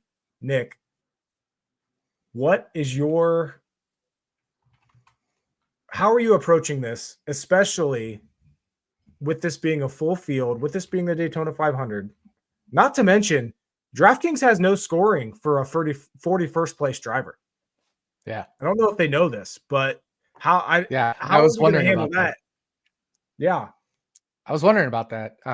But two things. First, 1.5 million, 500,000 to first. That means 33%, 33 and a third is going to first place. The previous couple years when they did the Millionaire Maker, it was 2.25 total entries, million, 1 million first. So 44.4444 versus 33.3333, right? So that is a 11% difference. And that actually helps. So there's more of a chance for you to be, profitable or less negative than in years past. Essentially, you had to, in years past, you had essentially had to place like a couple of very strong lineups to profit if you max entered. This year, you could get away with just like cashing a whole bunch and profiting because that has been spread. That whole extra, there's $1 million now. That's last year was 1.25. That was going everywhere else. This year's $1 million, but there's also fewer entries available. So it spreads things down the order more. So you can go with a little more conservative approach in a way. And by conservative, I mean stack the back, because stack the back is the most conservative approach. If you don't know what stack the back is, if you're a new listener, stacking Dennys, DraftKings is, hey, there's the perfect question. DraftKings especially has 1 point for every position you gain during the race from your starting position to your finishing position. So if you start 30th and you finish 10th, you gained 20 positions. So that's 20 points. And you get your 10th place finishing points, which is better than if you finish 30th. So it doubly matters. And in a race that's 90% random, 85% random, you always want to be picking guys from the back. Now, I'm not saying you want to build every single lineup all with drivers starting 27th or worse. That's not an ideal strategy. It's not an optimal strategy because we see guys in the mid-20s. We see guys in the teens. We even see a handful of guys starting inside the top 10 in the optimal lineup, even at chaos races. So you need a percentage of those, but you could be more conservative because it pays a little bit more to just cash now instead of just finishing 1, 2, or 3. In the past, all I cared about was what is your optimal percentage, right? What is the chance you end up in the optimal lineup? That's what I want to play. Now, I just a little bit more care about what is the chances you're in a cashing lineup, and that inflates the back even more. So you can go a little more stack the back than in past years. So yeah, we're still stacking the back. I mean, Daytona is a chaos race. We see it every year. And you can stack it a little heavier this year for maybe not if you want to win 500,000, maybe not. But if you just want to try to profit from this, maybe you can. A little bit more. Not a ton more, a little bit more. So here's another good question as well. And it's something to consider because everyone stacks the back. I'm thinking you need to take someone a little higher that leads laps to take first. This is a comment from Andrew B. Yes and no, because here's the thing, and we talk about this a lot. Make sure you're paying attention to both Nick and I's projections of ownership for Daytona, because if you get a guy like, for example, an Anthony Alfredo that starts 28th, his ownership percentage is going to be under 10%. Mm-hmm. He has a very similar ceiling to someone like an AJ Allmendinger starting 30th. So I think people kind of get in their heads where they're like, I need to pick someone in the top 10. I need to pick someone in the top 15 that can win this race. You really don't, because if you look at the top 6 scoring drivers on DraftKings over the last few years in the Daytona 500, last year, their starting positions, 38th, 28th, 29th, 18th, 24th, and 34th. Byron was the winner of that race. He started 18th. In the year before that, how many laps did he lead in that one? 1. Yeah. See? The year before that, 31st, 29th, 38th, 40th, 24th, 9th, who was Buescher, who led the most laps. 7th highest scoring driver in that was Cody Ware, starting 35th. So every single one of those drivers in 2023 started 24th or worse. 5 of the 6 in 2024 started 24th or worse. The year before that was when Cindric won, and that was a weird year. We had Cindric and Blaney in the what would have been optimal lineup, and then Hemrick, who started 22nd, Bubba 16th, Reagan 34th, and Almirola 38th. Yeah. But for the most amount of time, stacking the back outside of the top 20 is the way to go for most of your lineup. And it's simple math, because the only thing that matters for Daytona 500, for Daytona, for Talladega is place differential with DraftKings. And I understand it is very easy to get in your head and think this could be the year that, once again, like a Cindric who started 5th ends up in the optimal lineup. Yes, but it's just not, it's not worth it, in my opinion, to even if you're putting 150 lineups in, if you put even 10% of your lineups with a top 5 qualifier, that's 15 lineups that you are wasting, in my opinion. Because the fact of the matter is, you're probably not going to hit the optimal lineup for Daytona. It's very unlikely. The funny thing is, the Millionaire Maker usually isn't even the one that wins the Millionaire Maker. Usually isn't even the optimal lineup. It's just a close to optimal lineup. Mm-hmm. So yeah, and I'm pulling up the numbers now. If we look at that have led 20 or more laps in the next gen car, I'm just doing next gen, 6 Daytona next gen races. There have been, leading 20 or more laps, 15 drivers. The number of those that would have been in the optimal lineup is very few. Cindric, as you mentioned, 2022 Daytona 500, started 5th, finished 1st, led 21 laps. Christopher Bell in 2023 in the Daytona 500 wasn't even in the optimal lineup. Started 5th, finished 3rd, led 20 laps. Didn't even crack the optimal lineup. I believe cracked the top 10 in points that year, in that year's race. Aside from that, everybody else has finished 4th or worse. You mentioned Chris Buescher, started 9th, finished 4th, led 32 laps, was in an optimal lineup. And then Blaney in 2022. But that's 4 times in 6 races. But if you look at drivers just starting in the top 10, that's 4 out of 60 chances, right? Of drivers starting in the top 10. 4 divided by 60 is 6%. That's 6% for the whole top 10. If you divide that by 10 drivers, that's 0.7%. Let's round it up from 0.67 to 0.7%. So you really shouldn't be more than a couple percentage points on the best of these drivers start inside the top 10, especially the top 5. You just don't need it. Yes, if Joey Logano is starting 8th or 6th or 4th or 3rd in the Daytona 500, and I'm max entering 150 lineups, I might have him at 1 or 2 lineups, maybe 3. Right? 3 would be 2%, something like that. I might have him in 3 lineups. Starts 3rd. That's about it. That's about it. To me, I'm taking the edge because you need to know which driver is going to be the one that leads the laps, and they need to finish very well. And they need to lead laps, and they need to finish well. And I would rather take the edge of just going 0% on the top 5 qualifiers and pretty much 0% on the top 10 qualifiers. And yes, I understand a driver being 40% owned in a large field GPP is not ideal, but it's still only 40%. There's still 60% that don't have him. Yeah. And you can just match that and get your edges elsewhere where the upside is higher with those guys starting 28th that people are overlooking. The fact of the matter is, you look at the top 5 DraftKings scores over the last 6 years in the Daytona 500, one of them is a single digit qualifier. One out of 30. It's not, no. I will 100%, and I will die on this hill. Even if it's Logano on the pole and he ends up 20% owned, I will have 0. That's where I'm going to get my edge. It's never been And I'm first going or to be second in chaos races. Mm-mm.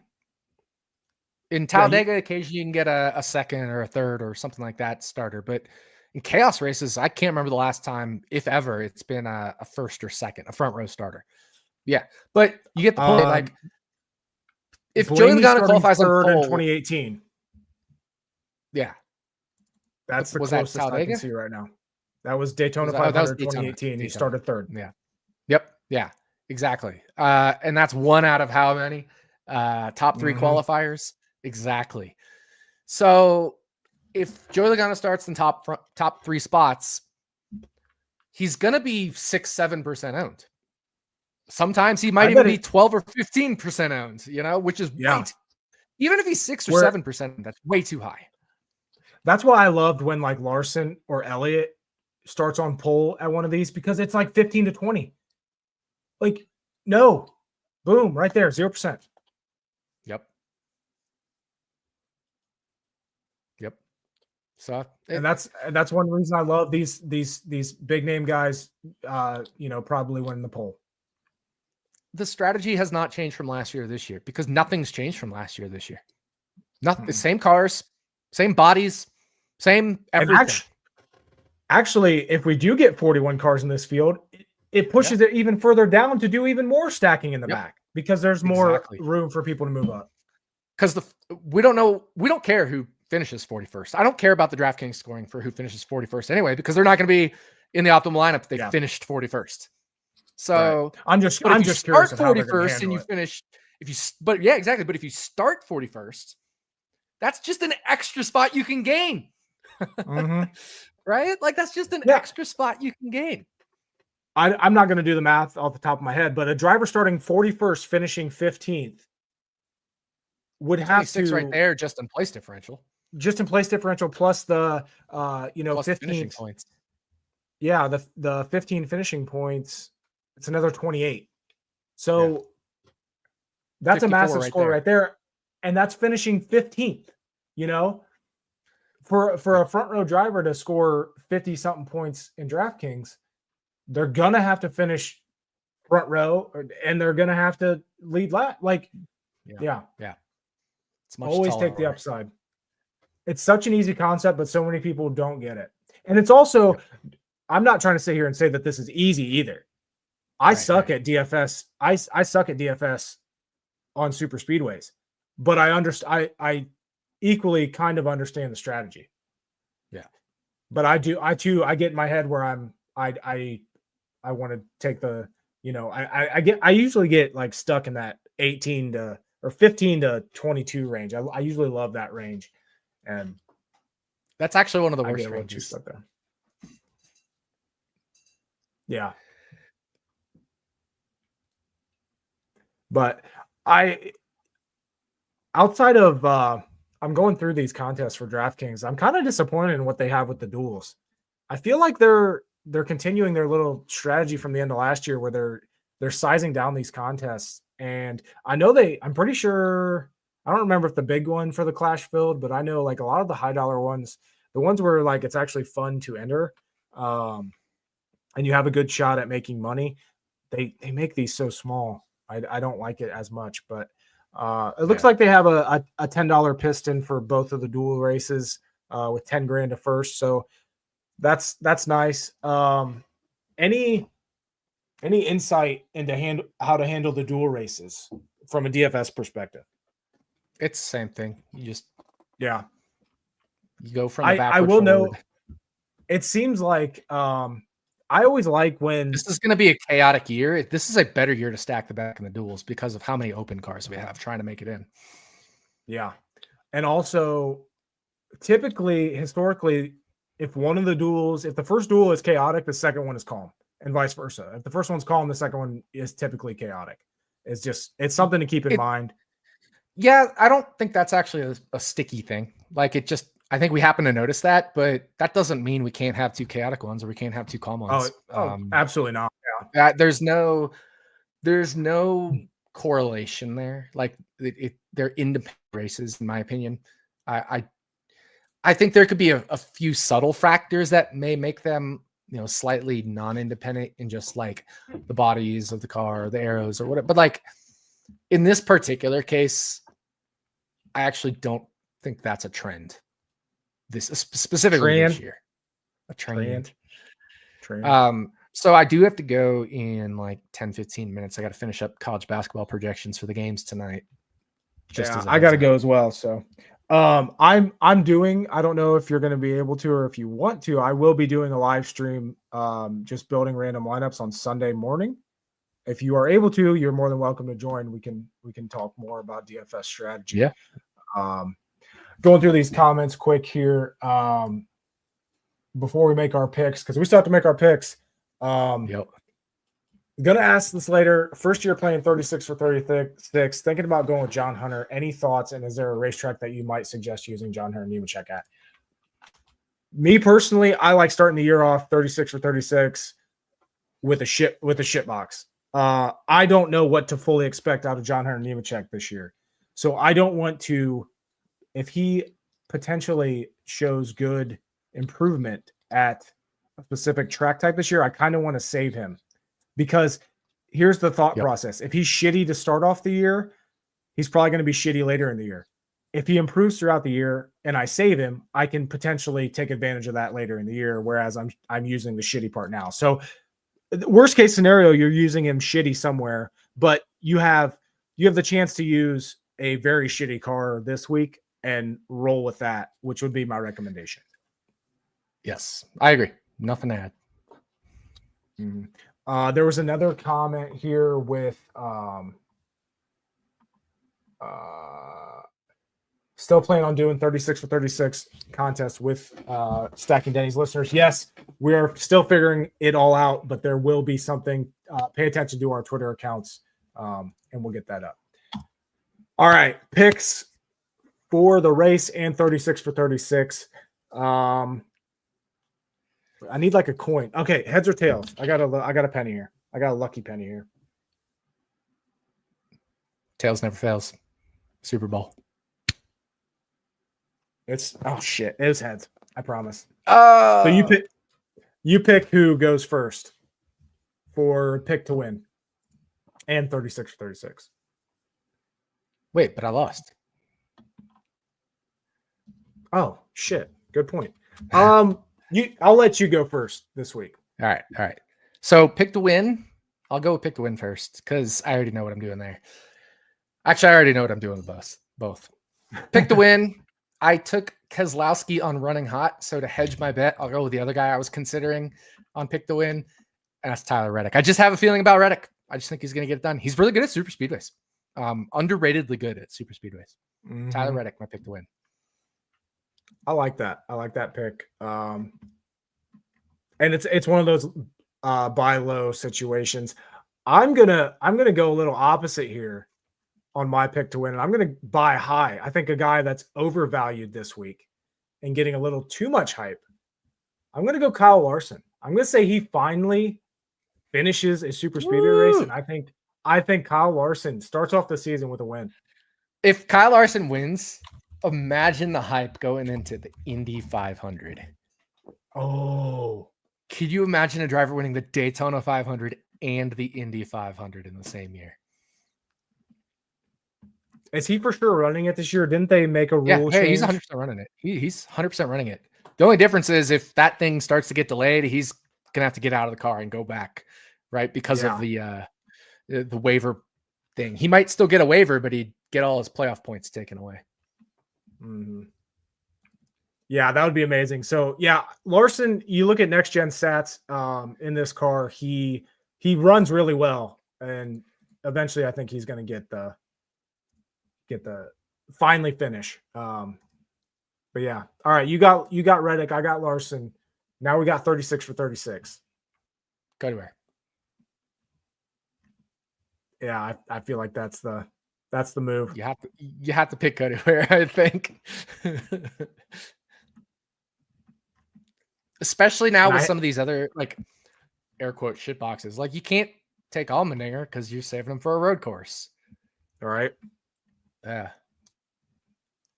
And I understand, like maybe going Cole Custer in that 41. He's good at road courses. Yeah, that's the thing. It's there's I hate to go same, but I'm also going 51 this week. To me, it's either Cody Ware or Ty Dillon. Those are the only two options. Right. Actually, give me Ty Dillon. I'll go Ty Dillon.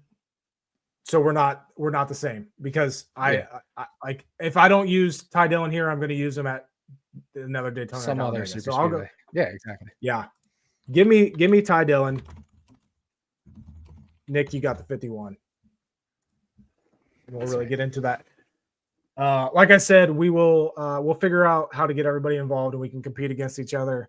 See if we can get a prize or something for whoever takes it down. But yeah, we're hitting 2 hours on this. Yeah. Oh yeah, we could do that. But hey, this was a good season opening episode. Yeah. Thank you to everyone that tuned in. Like I said, we're going to try to get this going every week at 4:30 Eastern time, and try to do it live. I like the interaction, especially. So, yeah, I'll be live Sunday. Hopefully Nick can join me if anybody can jump in there. I'll talk to you then, and if not, enjoy qualifying tonight, enjoy the duels tomorrow night, and enjoy Daytona on Sunday. We'll get this season going. So, good luck, guys. See you later. Good luck, everyone.